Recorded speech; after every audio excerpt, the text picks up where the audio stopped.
Online पैसा कमाने का सपना कौन नहीं देखता। पर क्या सच में घर बैठे बैठे आराम से हजारों रुपए कमाए जा सकते हैं? तो आज हम एक यूट्यूबर के एक बड़े ही मजेदार एक्सपेरिमेंट को डीकोड करने वाले हैं, जिसने ठीक यही पता लगाने की कोशिश की। देखते हैं कि आखिर में उनके हाथ सोना लगा या सिर्फ धूल। वाह, एक दिन में 3,000 रुपए। ये एक ऐसा दावा है जो किसी का भी ध्यान अपनी तरफ खींच ले, है ना? बस यही वो मोमेंट था जब लगा कि हाँ, कुछ तो बड़ा हो गया है।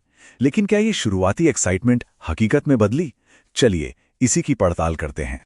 तो असली सवाल तो यही उठता है कि क्या इसे सच में लेजी मनी या आलसी कमाई कह सकते हैं, या इसके पीछे कड़ी मेहनत, एक सोची समझी स्ट्रैटेजी और शायद थोड़ी किस्मत भी थी। हम उनके साथ अलग अलग तरीकों को एक एक करके देखेंगे ताकि इस 3,000 रुपए के दावे की सच्चाई सामने आ सके। चलिए सबसे पहले उन तरीकों की बात करते हैं जिन्हें ऑनलाइन सबसे आसान बताया जाता है। देखते हैं कि इनमें कितना दम है। ये वो एक्सपेरिमेंट थे जहां मेहनत तो खूब लगी, लेकिन नतीजा ना के बराबर। अब जरा इस स्लाइड को देखिए। एक तरफ 9,500 रुपए का बड़ा सा लाइफ टाइम रिवॉर्ड दिख रहा है, और दूसरी तरफ है उस दिन की सच्चाई। मतलब दिन भर डिजिटल कार्ड घिसते रहो और हाथ में आए सिर्फ 6 रुपए। इसे आलसी कमाई नहीं, डिजिटल मजदूरी कहना शायद ज्यादा सही होगा। अगला तरीका तो और भी मजेदार था, या कहें कि थोड़ी हताशा से भरा हुआ। उन्होंने खुद को डिजिटल भिखारी का नाम देकर लाइव स्ट्रीम पर एक क्यूआर कोड लगा दिया।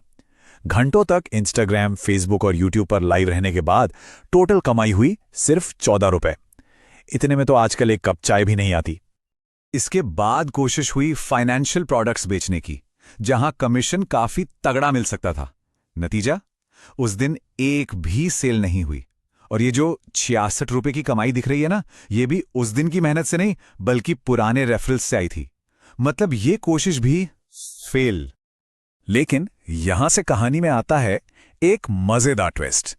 जब इस यूट्यूबर ने खुद काम करने की जगह लोगों को जोड़ने का काम शुरू किया, मतलब एक बिचौलिए का रोल निभाया, तो भाई गेम ही बदल गया। तो ये ड्रॉप सर्विसिंग आखिर है क्या? देखिए, बहुत सिंपल है। मतलब आप एक क्लाइंट ढूंढते हैं जिसे कोई सर्विस चाहिए, फिर आप एक फ्रीलांसर ढूंढते हैं जो वो सर्विस दे सकता है, दोनों को मिलाते हैं और बीच में अपना कमीशन बना लेते हैं। सिंपल। और हां, ये प्रोसेस सुनने में जितना सीधा लगता है उतना है नहीं। एक एजेंसी पेज बनाना, ब्रांड्स को मैसेज करना, इन्फ्लुएंसर्स ढूंढना, फिर डील फाइनल करना, ये कोई आलसी काम तो बिल्कुल नहीं था। इसमें असली मेहनत और दिमाग दोनों लगते हैं। लेकिन इस मेहनत का नतीजा वो कमाल का था। एक ही डील से सीधा 1,400 रुपए का प्रॉफिट। याद है ना, कहां घंटों कार्ड स्क्रैच करके 6 रुपए मिल रहे थे और कहां एक ही डील में इतनी कमाई। इससे पता चलता है कि सही स्ट्रैटेजी से कितना फर्क पड़ सकता है। अच्छा, इसी मिडलमैन वाले गेम में एक और दाव खेला गया, और वो था सोशल मीडिया अकाउंट्स को बिकवाने का। यहां हुआ ये कि उनके एक दोस्त को अपना मोनेटाइज्ड यूट्यूब चैनल बेचना था। इन्होंने बस एक खरीदार ढूंढकर दोनों को कनेक्ट करवा दिया। अब देखिए, डील हुई 15,000 रुपए की। कमीशन कितना मिला ये तो नहीं बताया गया, लेकिन सोचिए, अगर 10% भी मिला हो तो सिर्फ एक कनेक्शन करवाने के लिए ये एक शानदार कमाई है।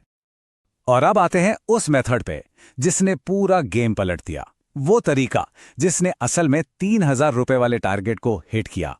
और ये आलस के बारे में नहीं था, ये था स्मार्ट स्ट्रैटेजी और परफेक्ट टाइमिंग के बारे में। देखिए, ये एक परफेक्ट स्ट्रैटेजी थी। ट्रेंडिंग टॉपिक क्या था? इंडिया पाकिस्तान का मैच। प्रोडक्ट क्या बनाया? एक सिंपल सी पीडीएफ जिसमें मैच देखने का लिंक था। बेचा कैसे? एक बढ़िया सा लैंडिंग पेज बनाकर। और मार्केटिंग? मैच के फैन ग्रुप्स में लिंक शेयर करके। ये आलस नहीं, स्मार्ट वर्क था।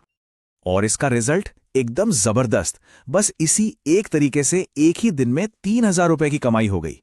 Target achieved. सब कुछ टाइमिंग और सही रणनीति का खेल था। तो इन सारे एक्सपेरिमेंट से हम क्या सीख सकते हैं? चलिए एक फाइनल स्कोरकार्ड पर नजर डालते हैं और देखते हैं कि मेहनत और कमाई का असली कनेक्शन क्या है। ये टेबल देखिए, अपने आप में पूरी कहानी कह रही है। नीचे से शुरू करते हैं। जहां मेहनत कम, कोई स्ट्रैटेजी नहीं, वहां कमाई भी लगभग 0।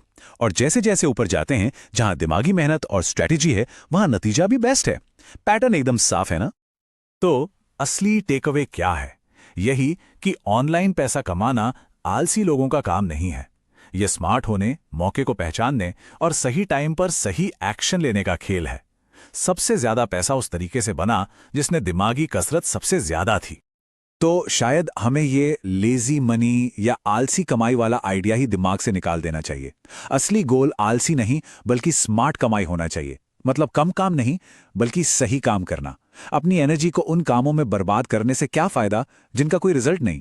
इसकी जगह उन मौकों को ढूंढना चाहिए जहां दिमागी मेहनत से सच में बड़ा रिवॉर्ड मिल सकता है।